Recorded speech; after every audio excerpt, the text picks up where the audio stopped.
over. Hey. Hang on a minute. Okay, and Scotland, try one. I'm Russell Beard in Gloucestershire, England, where the future of the European eel depends on a lot more than just the tides. This is my job.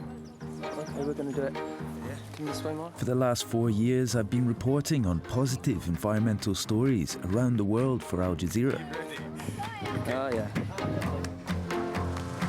I'm Russell Beard and I've come to the Philippines where in 2050 the world could be powered entirely by renewable energy. Wherever I go, I meet good people, community leaders, innovators and entrepreneurs, all coming up with inspiring solutions to environmental problems. The first solar tower power station that can produce electricity 24 hours a day. You're eating the entire insect. The entire insect. You can already see it's generating a bit of interest as well as electricity. 100% algae-sourced crude mineral oil. Whoa! Yeah, go for it. And I'm Russell Beard in Gloucestershire, England, where the future of the European eel depends on a lot more than just the tides. I mean, honestly, Eli, you must be the cleverest guy I've ever met. Are you really going to change the world? But despite all this good work, I'm finding it increasingly difficult to stay positive in the face of the bleak realities of climate change. We know that the world is already warming and that burning fossil fuels is the main cause. Scientists say the only way to avoid catastrophic consequences is to leave at least 2/3 of known coal, oil and gas reserves in the ground. But instead of stopping their digging and working on a plan B, energy corporations are spending around $1.8 billion a day finding and exploiting more fossil fuels, and our governments are still helping them through subsidies and tax breaks. It's left me wondering, is there anything that ordinary people can actually do to stop fossil fuel companies from wrecking the planet? One man who's set out to answer this question is writer-turned-activist Bill McKibben. It is our job to make sure the planet does not catastrophically overheat. He's the co-founder of an organization called 350.org. From their headquarters in New York, they're trying to create the first global grassroots movement to fight back against the fossil fuel industry. Bill, hi. Hey. How are you doing? Russell, thanks so much for giving us a bit of time. I know you're an extremely busy man. We're focused today. Yeah, we got a big show to put on tomorrow. In a rational world, we would long since have taken action. Economists told us 25 years ago, if you don't put a price on carbon, probably its use won't go down. But that would require political will. That's our job, is manufacturing enough of that political will to get somewhere. And how can we do that? What can we do? Climate change is a structural and systemic problem rooted in the way that our governments and economies run at the moment. That means the answer to it's structural and systemic. So if you only have limited time and money, and most of us do, the most important thing to do, job number one, is not to be an individual, okay? It's to join together with other people and organize, to become politically engaged in this fight. What began with Bill and a few students has grown into a worldwide network supporting thousands of volunteers to take on the coal, oil and gas industries. One of their main tactics is organizing direct actions against some of the biggest and dirtiest fossil fuel developments. From protests against the proposed Keystone XL oil pipeline, which saw hundreds arrested outside the White House, to a canoe blockade of the world's largest coal port in Australia. The next target for 350.org and their collaborators is Europe's largest source of carbon emissions, a network of coal fields and power plants in Western Germany that includes the vast Garzweiler open-cast mine. Named after a village that no longer exists, the mine covers 30 square kilometers and is set to expand. Well, a lot of the towns and villages that we're driving through now on the way to the mine will be emptied, and then people will be evicted and the whole place will be destroyed. Oh, wow, is this it? Literally, the road just disappears into nothing.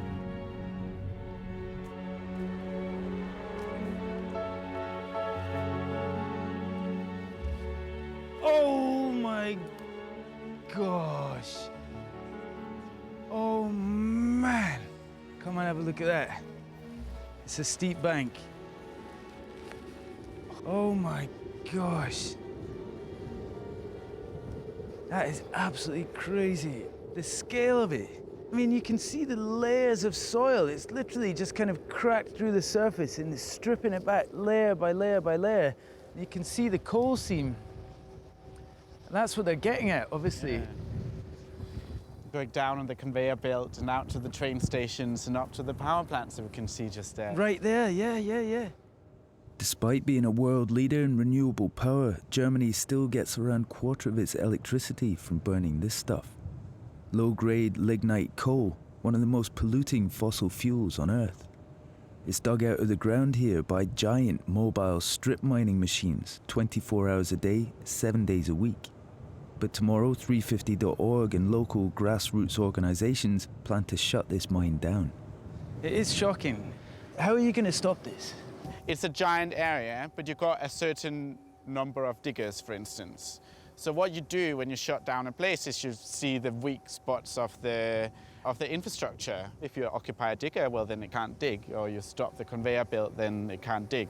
When you say occupy, is that just a nice way of saying literally get in front of that massive thing that is carving hundreds of tons of soil and coal out of the ground? So when capitalism wants to get somewhere, you need to put your body in the way, otherwise it's not going to stop. And in some cases, it's not going to stop. And then you're not there anymore. Here it's going to stop. So yeah, it will probably mean something like that. Around 1,500 people have come together from across Europe to take part in tomorrow's action, under the banner of Ende Gelände, meaning here and no further. It's set to be one of the largest direct actions on climate change in recent years, and last-minute preparations are in full swing, with legal advice workshops, practice for how to deal with police, and secret strategy meetings. People continue to arrive throughout the evening, including Ben Winston and Pekka Pirinen. Like many others, they've never done any direct action before, and I wanted to know why they'd come. We're still digging up vast quantities of the most polluting form of coal, and the alternative's on the horizon, you know? Yeah. It's like, if the investment were to shift, the change could happen so quickly. Yeah. But that doesn't seem to be happening, and for me, that kind of leaves me with the question of like, well, what am I supposed to do? You know, I can write petitions, I can go and visit my MP. It's not loud enough anymore. Those old systems don't seem to be kind of up to the task of meeting the challenge. What are we in for then tomorrow? So the situation is meant to be quite hairy tomorrow. So they've got a couple of thousand cops coming over tomorrow to try and prevent us from going into the mine. So I'm really quite apprehensive, actually, much more so than I thought I would be. There's part of me that's a dad and needs to be back in the UK on Tuesday. And then there's another part of me that's prepared to climb on the machinery and strap myself to it for as long as it takes to make the point.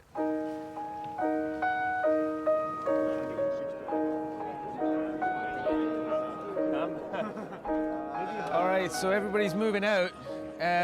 It's quite early. I'm not sure what time it is. The sun hasn't been in the sky for too long. And we're heading to the mine. One of the things that really struck me actually in coming over here was how many people had never done any form of direct action before. And that, I think, is incredible. I mean, we're not talking about a hardcore of activists here. We're talking about normal people who are genuinely concerned about climate change.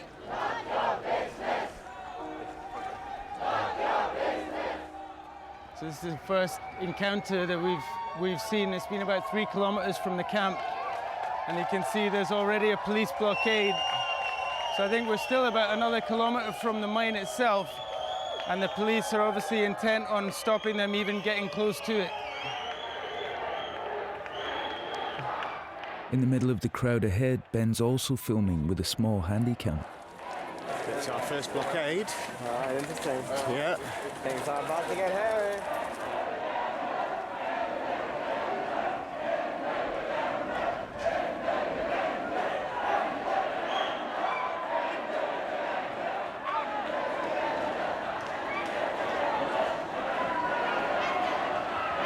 push it through.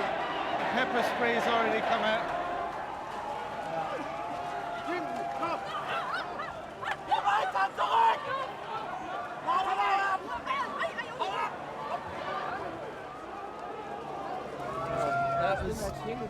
So they flowed through it. They literally, the police had a kind of a blockade there, and just the force behind the protesters, they just walked smoothly, saying here and no further, and they just walked through. And the police were straight away with their pepper spray, and we saw some fairly brutal takedowns there. People screaming, knees on the back. There was some sticks used, and it was all quite unpleasant. It's just so bizarre though. Everywhere you look at these wind turbines, like wind farms everywhere.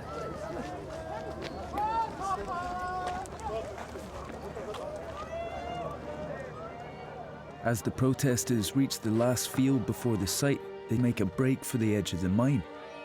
Sie befinden sich im Gefahrenbereich der Abraumkante.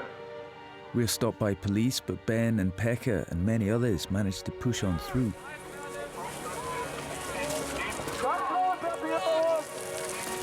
So we've just entered the mine. I can't believe we've gotten through everything.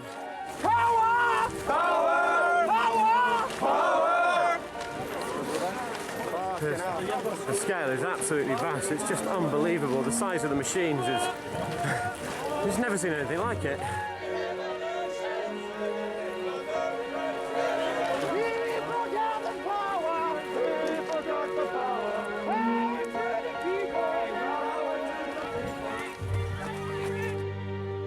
Up to 1,000 people make it in, shutting down all mining activities for the day. The protest garnered widespread media coverage, cost energy company RWE a day's profits from the mine, and kept countless tons of coal in the ground, for a little longer at least. After being rounded up and packed off to the police station, the protesters were released without charge. And the next morning we caught up with Morton, Ben and some of the other first-timers. In a sense, you succeeded. I mean, the mine was closed. No, well, I think we For the succeeded day. a lot.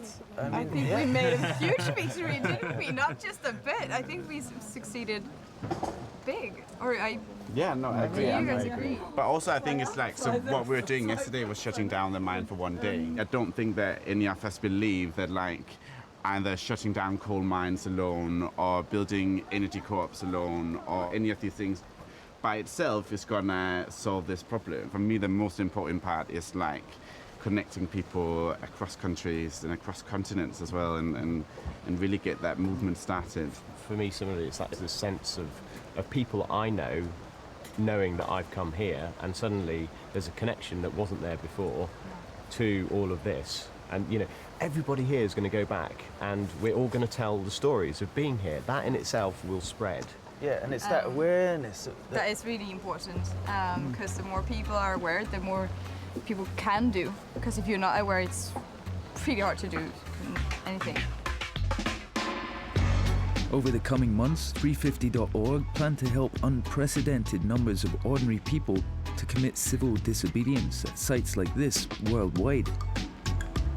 But Bill McKibben and his colleagues know they can't stop climate change just by working on one mine at a time, so they have another plan. To propel their message squarely into the mainstream by calling for people to ask their local governments, universities and pension funds to take a moral stand by cutting their financial ties with fossil fuels. It's called Divestment, and in the UK, one of the campaign's leaders is 350.org's Danny Pafford. So Danny, can you, for those who've never heard of divestment, can you just start from the very beginning? So divestment is, very basic level, the opposite of investment. It's about institutions, individuals actively deciding to take their money away from, a certain industry. And divestment campaigns have been run on many issues in the past. They were really, really successful around South African apartheid in the 80s and people saying, we don't want anything to do with this racist regime, we need to break it, and taking, divesting their money. And it's got this, it's an active, it's a political statement. We know that we can never bankrupt the fossil fuel industry financially. What we can do is bankrupt them morally, bankrupt them politically, and bankrupt them socially. And that's what the divestment campaign is about. We know that if every single university in the whole country divested tomorrow, it wouldn't hit on Shell's bottom line. But every single university coming out tomorrow and saying, we reject the premise of this company, we will not support it anymore, that makes a big difference. Danny supports divestment groups across the country, including volunteers who are campaigning for London's $6 billion public pension fund to drop fossil fuels. The third one. So we're targeting people that are potentially our future mayors, so organising meetings with them and going, would you pledge to divest? They're just one of hundreds of grassroots groups that have sprung up across the world who've been inspired to launch campaigns targeting institutions that they've got a stake in, joining what's become the fastest growing divestment movement in history.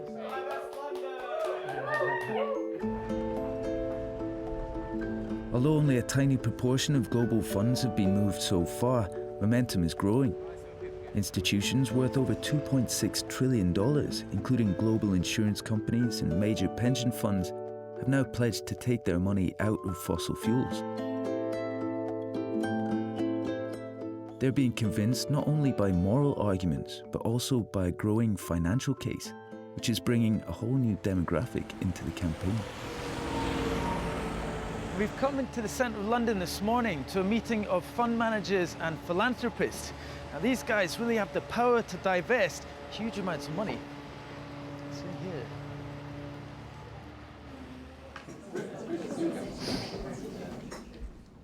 The people around this table are responsible for managing billions of dollars and are here to find out more about the growing divestment trend. Well, welcome everybody. A year ago, I would say, holding coal stocks in your portfolio was perfectly normal, and now it's not. Coal is a dirty word. Today's star guest is the president of the $860 million Rockefeller Brothers Fund, created by the heirs of the original oil baron J.D. Rockefeller. It made headlines last year when it pledged to go fossil-free. Hi there, Stephen. Yes. Hi, Russell. What sort of advice were you getting before the decision to divest, and why was that decision finally made? Like, what was that kind of tipping point? Well, it was very interesting. Of course, in the very beginning of our conversation about this, we were getting advice not to divest because our investment advisors were concerned that if you divest from what is still a major share of the global economy, you will hurt your investment performance. But we then began to see more and more economic and financial analysis that indicated that, in fact, over time, the fossil fuel assets are going to be less and less valuable because we will be unable to burn them if we are going to stay within the 2 degrees Celsius cap that we must stay within if we're going to avoid very serious climate catastrophe. So it was the combination in the end of the ethical and moral argument and the financial argument that got all of our stakeholders at the Rockefeller Brothers Fund aligned on the decision to divest. Some people say that you might be better to stay connected to these large oil and gas companies as a shareholder. We tried shareholder engagement and frankly got nowhere. But the second point of this is that we are not only divesting from fossil fuels, we are investing in climate solution.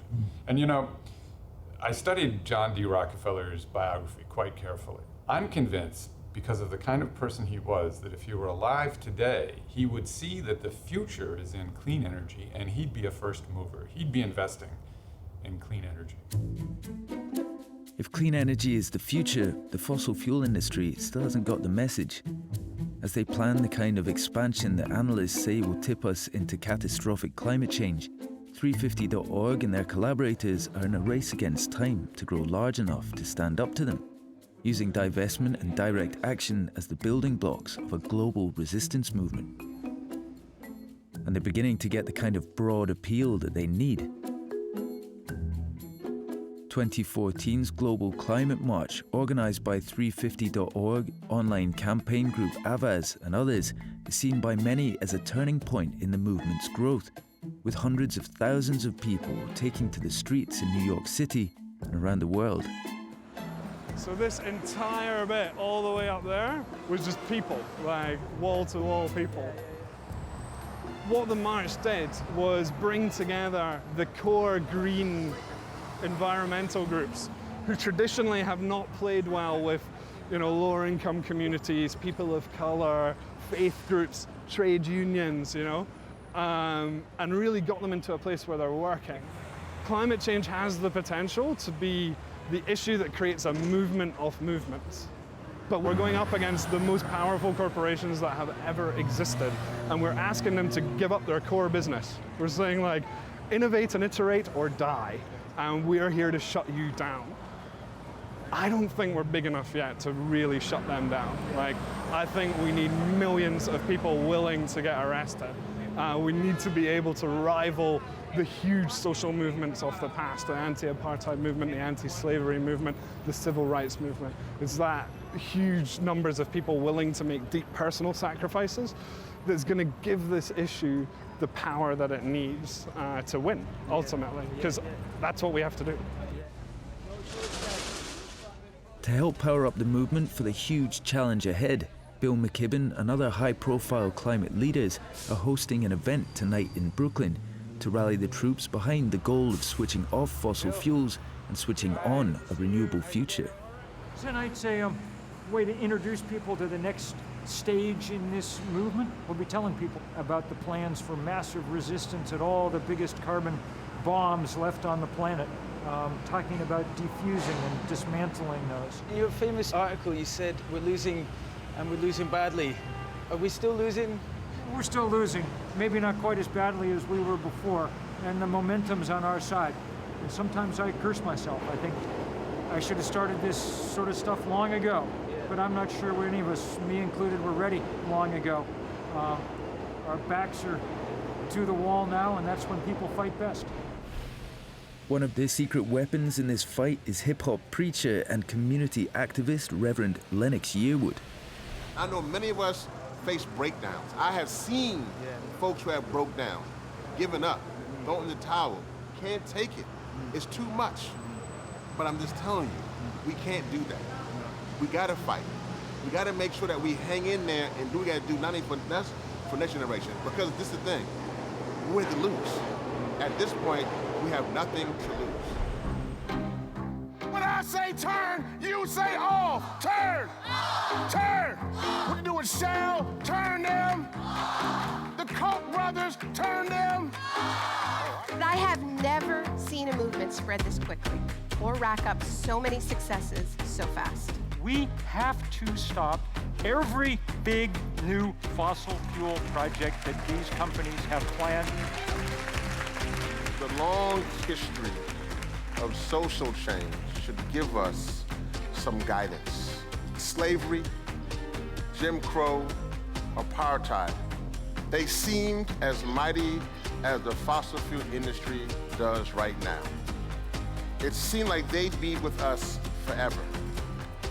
But as people change with civil disobedience, with divestment, with organizing, those old institutions began to crumble.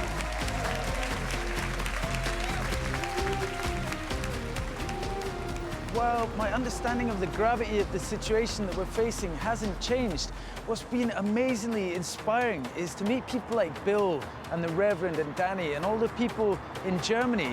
These people who realize that we just don't have time to sit around worrying about the future. This is the fight of our time. If we're going to avoid this catastrophic climate change, then it's not going to take hundreds of thousands of us, it's going to take millions of us all across the world to get involved. And if we don't do that, then who will?